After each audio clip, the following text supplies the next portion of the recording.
Hello and Assalamu alaikum and welcome to yet another video on Adil Azmat Cockpit. In today's video, I will further elaborate on my upcoming book, which is Time Travel Practical Application, Paradoxes Addressed in a Preordained Multiverse.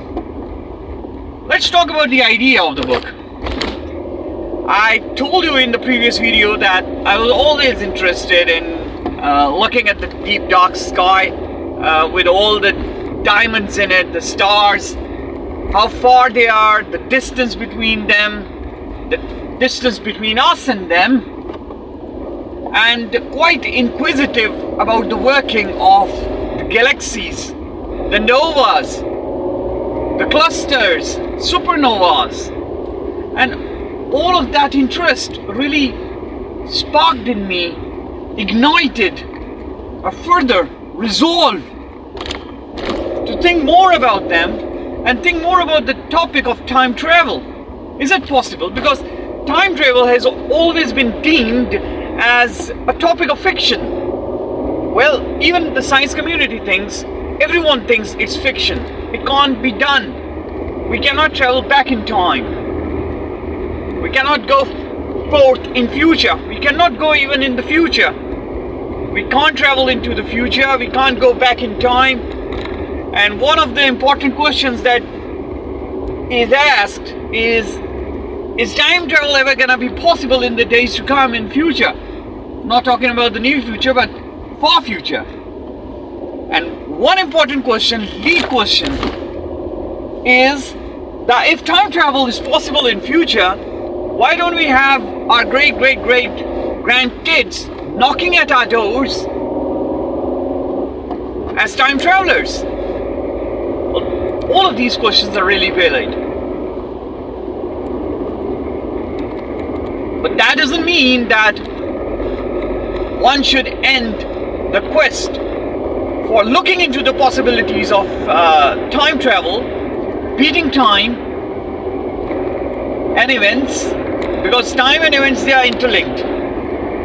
If you beat time, you cross the linear flow of events, which is the linear flow of time, because time and events, they go together. For example, this time, I'm driving the car right now,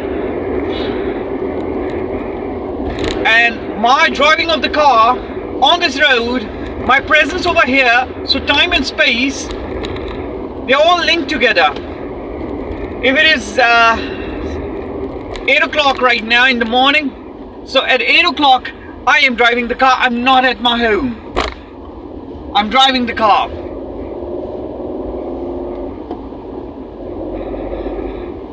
Therefore, time and events are interlinked. So if by any means someone can find a way of coming on 1st of January, reaching out to me this day, this time, he's not gonna find me in my home, he's gonna find me in my car driving right now. So he must be sitting on the other seat. Therefore, time and events are interlinked. If by any means in future you build a vessel, you think of a way of traversing time, going through it, you'll find that time and events are interlinked. So you cannot distort time without distorting events, or you can't distort events without distorting time. This reminds me of the movie Back to the Future. I think it was released back in 1985. It's just 5 years old, and in that movie, I believe it is the best movie ever. After that, after this Back to the Future, the next best movie regarding time travel that I still remember is The Time Machine, based on the novel Time Machine by H.G. Wells. So in the movie Back to the Future, in the movie Back to the Future, for instance, we found out that the main characters could go back in time in their specialized car, which was a GMC car, I remember, with the GMC logo in front of it. and it was quite an iconic car. It is still an iconic car, especially for people who could relate to this 1985 movie Back to the Future. And the car would hit 70 miles an hour and then initiate some mechanism in the car, and the car would travel back in time or going forth in future.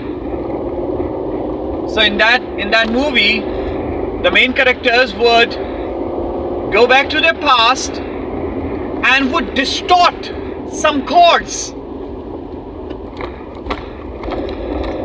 They would do something back in their past that would have repercussions on their future.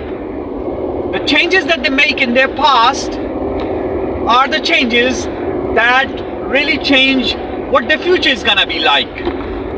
So when they come back and they find out that the future has changed, they have to go back, and then they have to, you know, make the past the way the past should be, in order for the future to be a normal one in which they were, which was their present at that time. That movie, I believe, ignited the spark of time travel, the thought of time travel, into the generations at that time. I was one of them. I was so much fascinated by the idea. I kept on thinking about them all my life. I've turned 43 this year, this December 20th, and as far back as I can remember, whenever I look at the stars and the idea that comes to me that right now that the star that I'm looking at, for example, let's say 1,000 light years away, is a star that I am looking back 1,000 years into its history.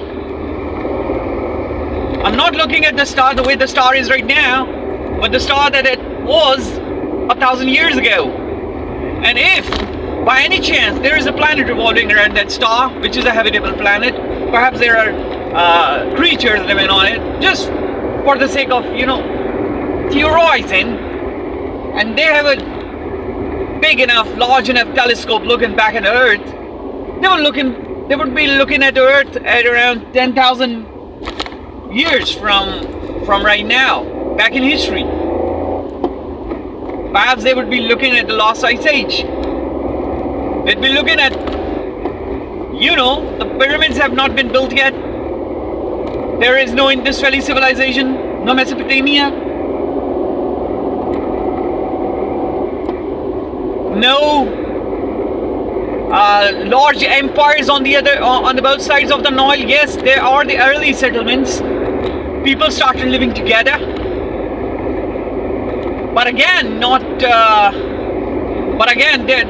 there's not gonna be much. Still, there would be hunters gathering for food, running after the livestock.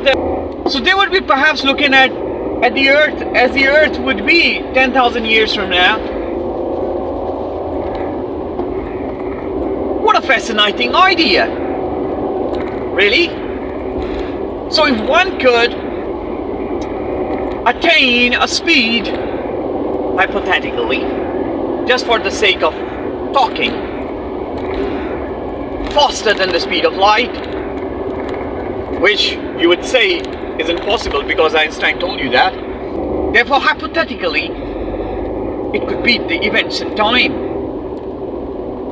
And then you say, if hypothetically it does, the ripples that it creates in the fabric of space and time, they would have repercussions.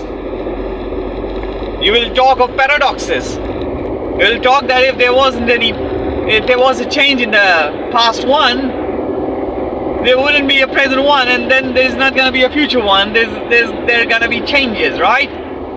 I know there will be. For instance, let's talk of the asteroid hit millions of years back, around 60 million years back, or 66 million years back, that wiped out the dinosaurs.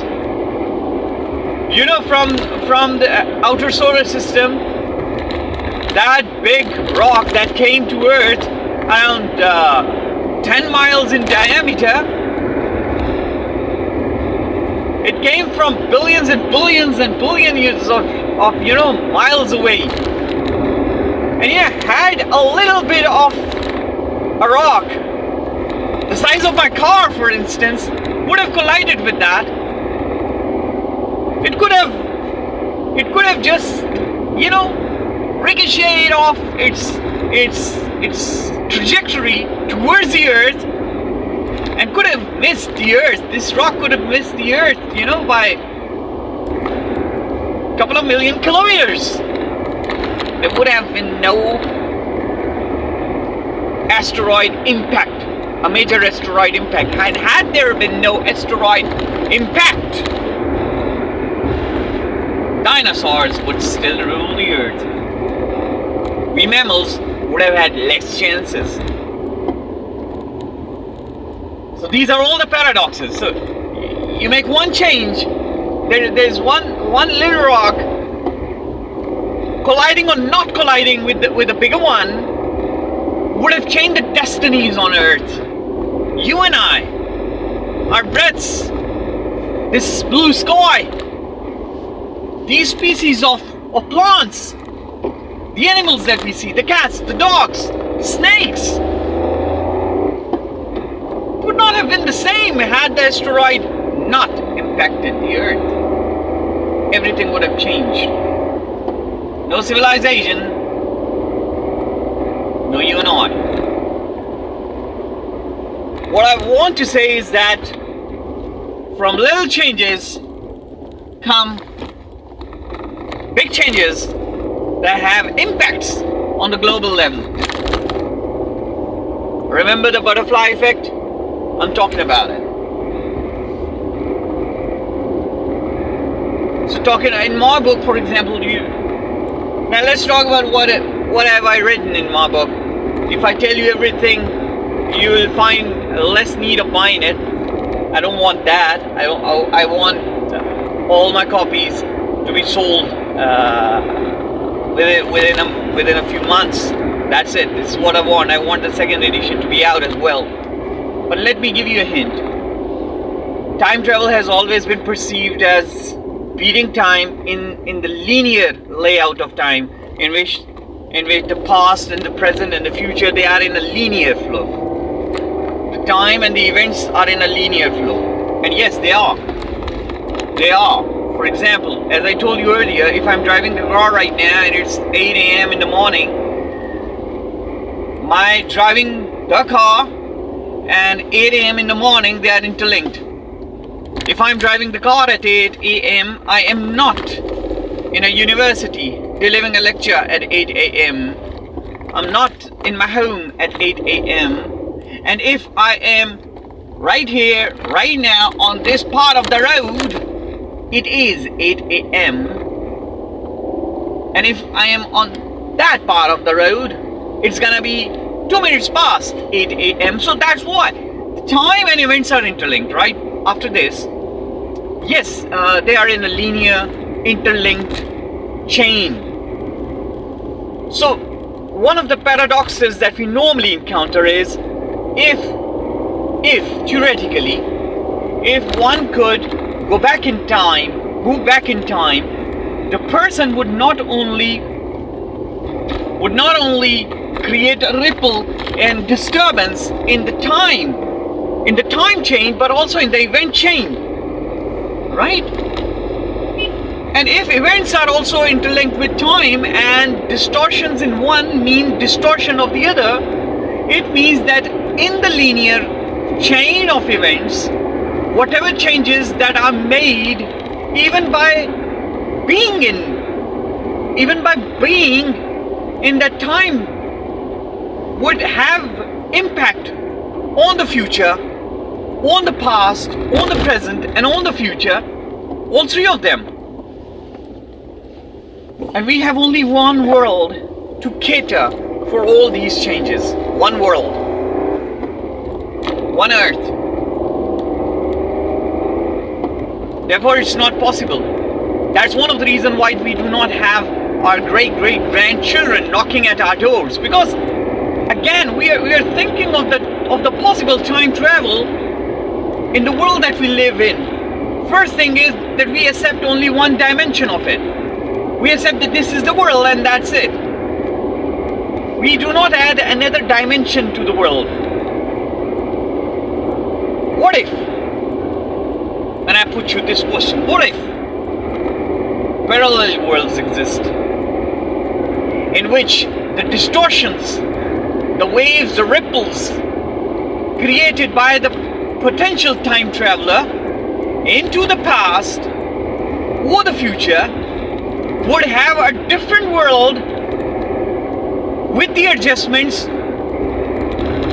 of all the ripples that he has created, whether active or passive by just being there, not making the changes, but the changes then do happen around him, and active interventions by he himself making some changes.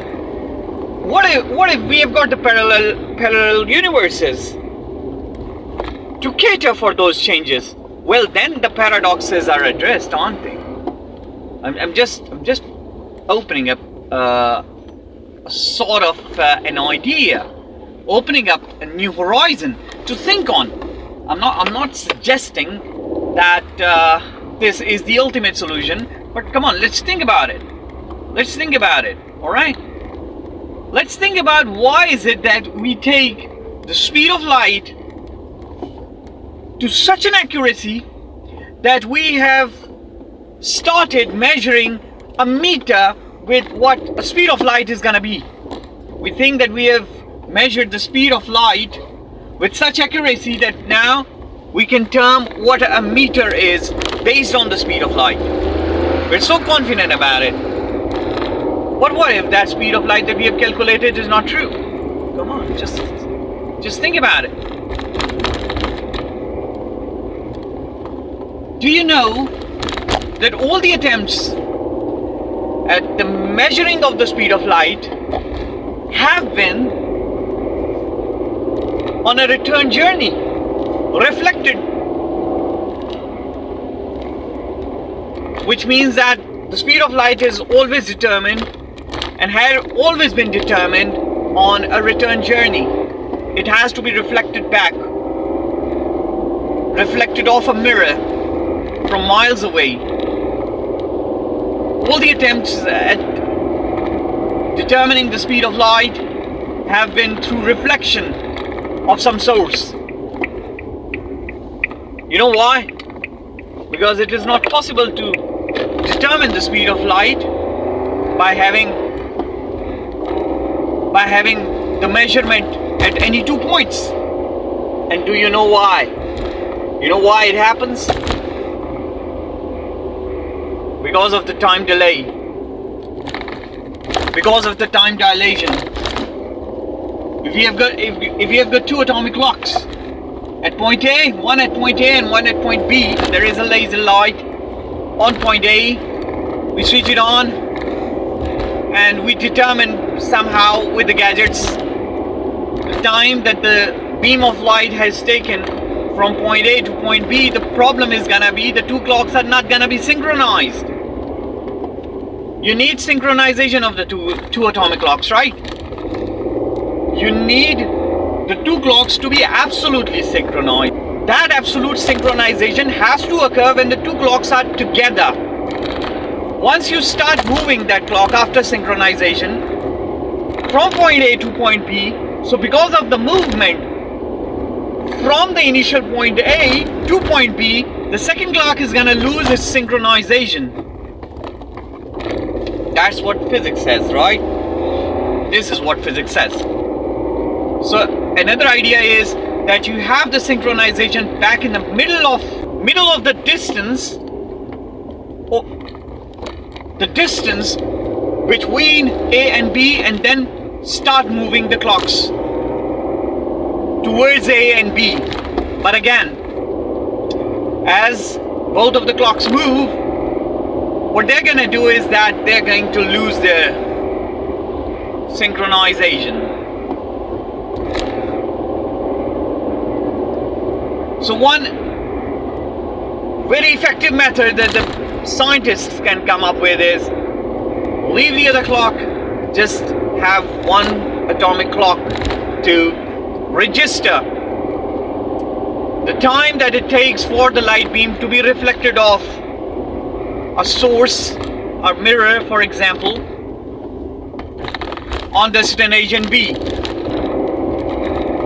So the only solution is we leave the clocks, we leave the two clocks. Means we have one atomic clock on point A, and then there's going to be one mirror on point B, and that big mirror is going to reflect the beam of light back to where the clock is, back to the place A, and then there we're going to determine the time that the beam of light would take in getting reflected from the big mirror back to point A. And as we know, and as it is normally thought, that the distance covered by light in its return journey will be divisible by 2, which will give us the speed of light actually from point A to point B, again, which is not true, because in doing so we confirm that the time that the light would take from point A to point B where the mirror is the same. The speed is gonna be the same as from point B back to point A, reflected where there is the first clocks measuring the time that it takes for the light to reach there. How can we be so sure that the time the beam of light would take to reach the mirror will be the same, the speed of which will be the same as the beam of light reflected off the mirror back to the point A, to the atomic clock? The speed of light can vary. For example,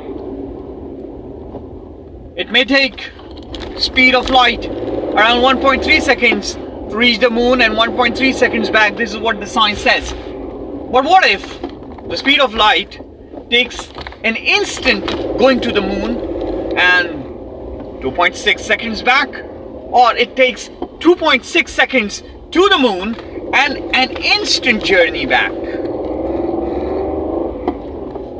Because science cannot disprove this theory, it should stand. So what I have tried to discuss, there are so many other things in the book. I hope that you buy it, and once you do let me know how you think about it. It's on a topic that seldom people talk about it or even think about it. Many of the people would think of the night time as a time to go to bed, and that's it. There are many others who think that this is a time when we have the opportunity of looking at the magnanimity of the magnanimous. You know, looking at the sky, looking at the stars, the galaxies, the Milky Way, the band of the Milky Way. So many things that we can see up there in the sky. So for some, it gives an immense opportunity to ponder over our existence, our meaningful existence, not meaningless existence, because there are some who believe that once you look at the stars in the sky and you find that you're just a dot, even saying a dot is like you're painting Earth as a mammoth thing, but you're nothing. I look at it the other way around. I don't look at it as if the people that we live on planet Earth, we are so meaningless in front of, you know, the huge universe, the huge, let's say, the solar system. Not to think of the galaxy, Milky Way, or oh my God, wait. All right, not to think of the Milky Way or the local cluster or the observable universe, but again, I think of it from the other perspective, and that perspective is that we are so important. We're so important that it's only we, the speck of dust, as some would say, that on this planet we have got all the colors that are nowhere else. A leaf, for example, the green leaf, the wings of the butterfly. Is there anything more beautiful? Yes, the rest of the universe is so big, so huge we can't even talk about it. The stars are so big, the galaxy is so big, the distance between them is so immense. But it has got nothing like the beauty of the wing of a butterfly. look at this earth. There is a purpose in the creation. There is a purpose why life is only here. There is a purpose why the Goldilocks zone is only for our sun. See? So what I want you guys to do is just wait a week or so. Yeah, my book is in the printing mode right now. I'll share with you the final draft as the book comes out, and then it's gonna be pretty much on. You can have your hands on it. You can find out more on my book when you read it. So I won't disclose much more than that. Hope you buy it, and do give me your feedback on my channel. And there is also going to be an email address on my book, at the end of my book, where people can relate their own experiences. My email address is also mentioned there, so you can give me your feedback regarding how you found the book. And that's it for today. And don't forget to buy the book. Take care.